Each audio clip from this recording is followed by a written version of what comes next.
sumanay sa Reader's Theater, ngunit siya ay mahiyain at takot sa maraming tao. Anong katangian ang dapat tagayin ni Lindsay upang siya ay makasali sa ganitong patimpala?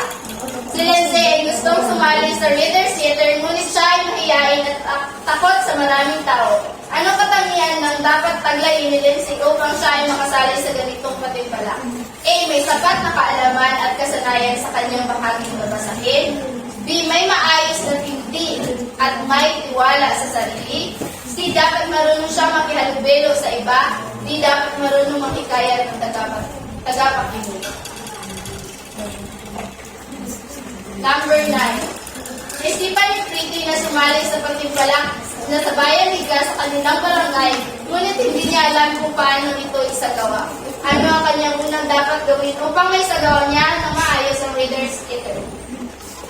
A. Pumili ng tamang teksto o script. B. Turuan ng pamamaraan ng pagtatanghal. C. Humingi ng tulong sa nakakaalam ng ganitong patimpala. D. Huwag na lang sumali. Pang-10.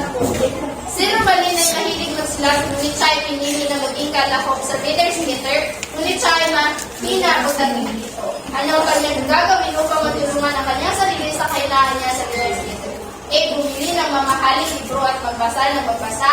B. Pupunta sa library at magkaroon ng impormasyon tungkol sa kailangan niya. C. Tulungan ng sarili na magtiwala sa kanyang sariling kakayahan at hihingi ng tulong upang magkaroon ng sapat na kaalaman tungkol sa Reader's Theater. D. Maging isang mabuti at responsable bata.